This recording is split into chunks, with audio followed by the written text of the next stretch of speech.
Hi, welcome to Prime Business Africa YouTube channel.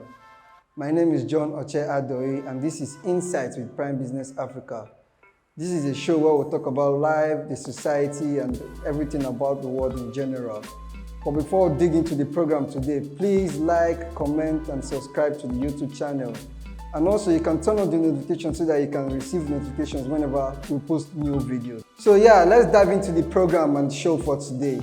I'm sorry guys, let me put on my glasses so that you guys can be comfortable looking at me.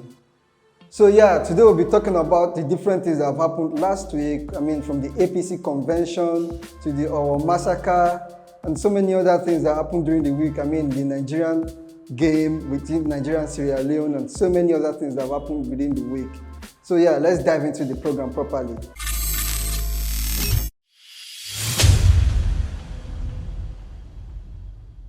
Started with the APC convention. The convention started with the banger.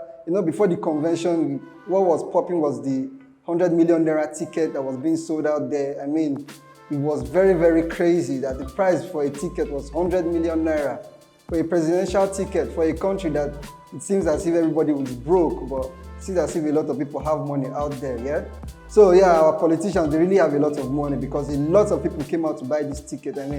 23 aspirants were the ones that were chosen last for everything. But before that, 29 people indicated interest for the ticket, but 23 people were screened and they came out to canvass for the vote of the delegates. And at the end of everything, Tinubu, once again, the Jagaban of Lagos, came out on top with a very great landslide, pulling the votes 1,271. And his closest rival, which was Rotimi Amechi, the former Minister of Transportation, came in just 316. Can you beat that? 316 votes. Wow, that was a lot. And the vice president, the current vice president, so to say, came just 235 votes. So yeah, let's talk about that. What I want to really talk about is the fact that how did some people buy a ticket for 100 million naira, then at the end of the day, they pull 0 votes? That simply means they didn't even vote for themselves too. The fact that you entered for an election, you bought the ticket, 100 million naira, then you came and you didn't vote for yourself. What does that say? You don't even have confidence in yourself. So our politicians, they need to really explain where they got this 100 million naira they had, and they still came to get 0 votes.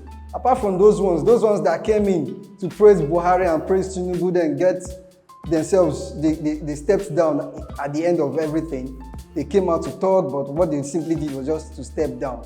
So yeah, well, that has come and gone. More stories are coming out with Tinubu probably now shopping for his vice president, visiting the vice president right now, and different things from that convention and so many things. Well, as the week progresses, we are going to be hearing more from the convention, and I hope EFCC is going to look into this 100 million naira that was just pumped into nothing, because as far as I'm concerned, it was pumped into nothing.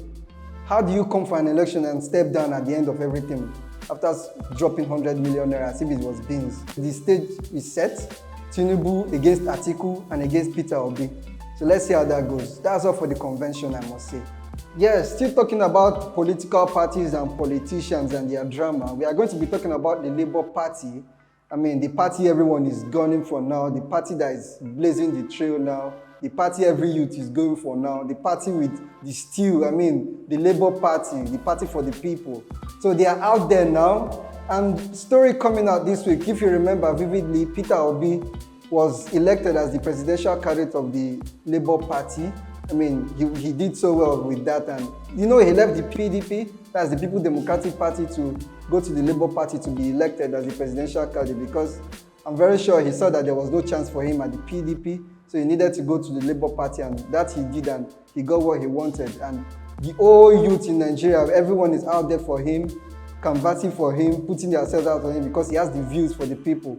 But now, well, that might be in a little jeopardy right now, because the Labour Party, as we hear now, is having issues. There are 2 factions of the party in the country right now. There's one led by Callistus, then the other one, that's Callistus Okafor, then the other one led by Julius Abure.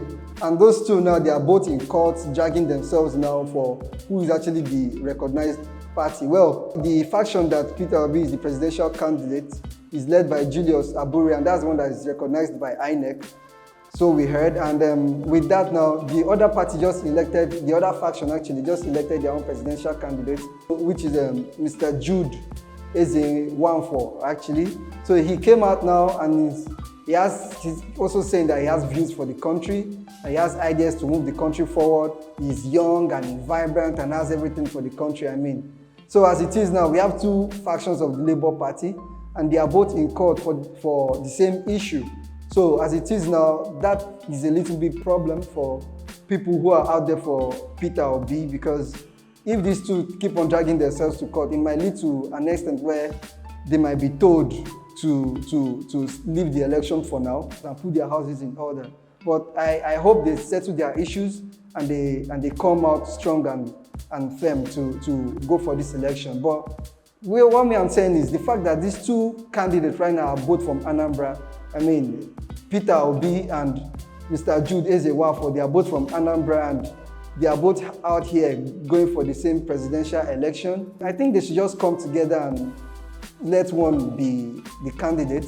Let Peter Obi or let Eze-Nwafor be the candidate. But what can I say? I mean, they are politicians, so they know why they are coming to be president, by the way. So yeah, let's leave that and let the court decide and let INEC decide. So yes, we are going to be talking about a very, very serious issue. I mean, an issue that concerns everyone in the country.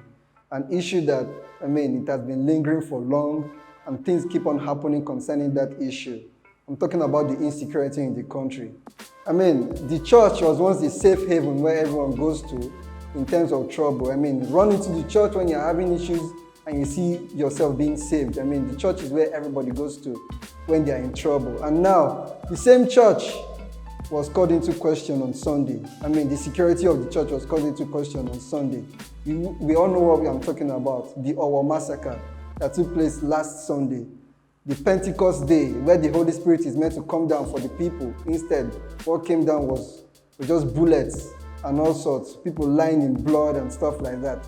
So I mean, well, the figures are still emerging from the Owo massacre, but it was a very, very, very dark Sunday. A Sunday that was meant to be a Sunday of light, a Sunday where people rejoiced for the coming of the Holy Spirit.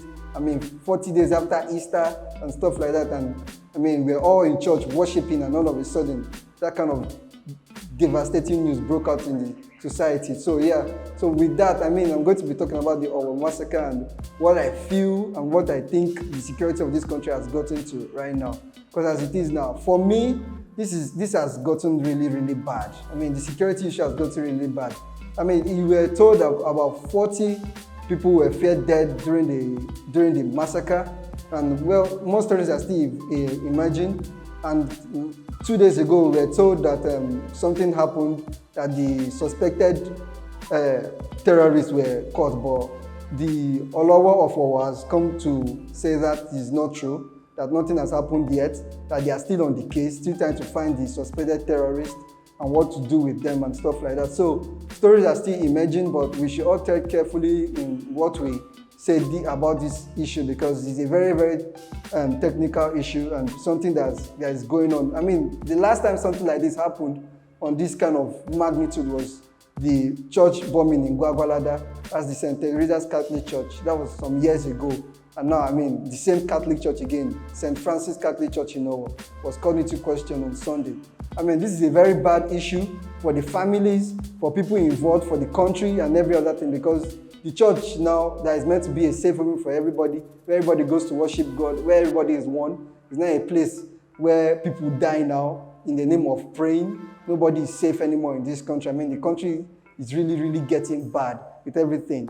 Yes, and within that same Sunday, the president came out to say hell awaits those that partook in the massacre. But within that same Sunday, the president also organized a banquet for his people at the presidential villa. And I mean, that is very, very insensitive, if I must say, because the country is mourning, the country is in dark, and the president is busy having celebration for his APC people. Well, they are politicians, they know what they do. I think I would just say that I wish this country is going to get better soon, because everybody is trying to leave this country, even to countries that are not even safe too. I mean, America, we have bullets every time and then. I mean, remember the school shooting recently and stuff like that. But yeah, people prefer America to the country. I mean, Ukraine, Nigerians are even saying they would rather stay in a country where there is a war zone than to come to one that, even though there is no war zone, but it is still in a very, very bad shape. So that is how bad the country has seemed to a lot of people now. I hope this country is going to be safe soon. And I hope the new presidential candidates and stuff like that, they are going to work on the security of the country, because it is really, really not telling well on the country. Yes, a news broke out some days ago on Prime Business Africa website. I mean, the virtual platform, the one I'm talking on right now. The news that came out recently was the fact that all Nigerians are currently owing 200,000 naira to everybody that Nigeria has borrowed from. As it is now, Nigerians that are hungry, that are broke and stuff like that don't even have 500 naira to feed. We are all owing some banks and some money lenders 200,000 naira each. So that came about because as of December last year, we are owing 39 trillion naira to all our debtors. We are owing them 39 trillion naira. And with that, Nigeria also just borrowed 2 trillion naira this year to add to that 39 trillion, which brings it about 41 trillion naira. So when you look at that, we are still wondering what did the country use the 41 trillion naira for, or the 39 trillion naira before that? So how much are we looking at now that the country is going to borrow more? Because it is obvious, Nigeria is always borrowing. So the president and his people, they are still going to borrow more. So let's see how that goes. But what my concern here is, how come each person is owing 200,000 naira? What did they do with the money? Where did the money go to? Is it on the roads, to food, fuel, and every other thing? I mean, there's no light in the country. We are all suffering from light issues. There's no food. Prices are skyrocketing every day. The road is bad. You can't travel through this country safely. You will always change the wiper of your car. You always change the shock absorber and stuff like that, and even change tire. And everything is skyrocketing, and yet people that don't even have 500 naira to feed per day, that can't even eat 3 square meals, are owing some people 200,000 naira. And I wonder where the money came from and what the money was used for. But as it is now, Nigeria, so we should just prepare to start working towards paying 200,000 naira, because the money was actually gotten, because if we calculate our gross domestic product against how much we are owing, the gross product, the rate that we are owing is 23%. That's 23.27%. So with that, gross domestic product is how much the market value of every product the country has to sell. So that's the market value of everything that Nigeria is selling, both the oil, the crops, and everything in agriculture and stuff like that. So everything we are selling is the prices for all those things is equal to our gross domestic product. So with that now, when compare the debt the amount we are owing to our gross domestic product, it seems as if it is 23%, and when you minus everything, Nigerians are owing 200,000 naira. So let everybody prepare to pay that huge amount of money that each person is owing, even though you can't even eat 500 naira food a day, and prices are still skyrocketing every day. So yes, let's leave that and let's switch to the transfer market, because the transfer window is open and players are moving from one club to the other. I mean, this is the only place where you are legally allowed to sell human beings here. Just to say that actually the transfer market is open, players in Europe are moving, players in Africa are moving, players in China and every other place is moving. So yeah, I mean, Newcastle now, I'm looking at Newcastle United, Manchester United, Chelsea, and every other club out there. Let's see how they are going to further in the transfer market.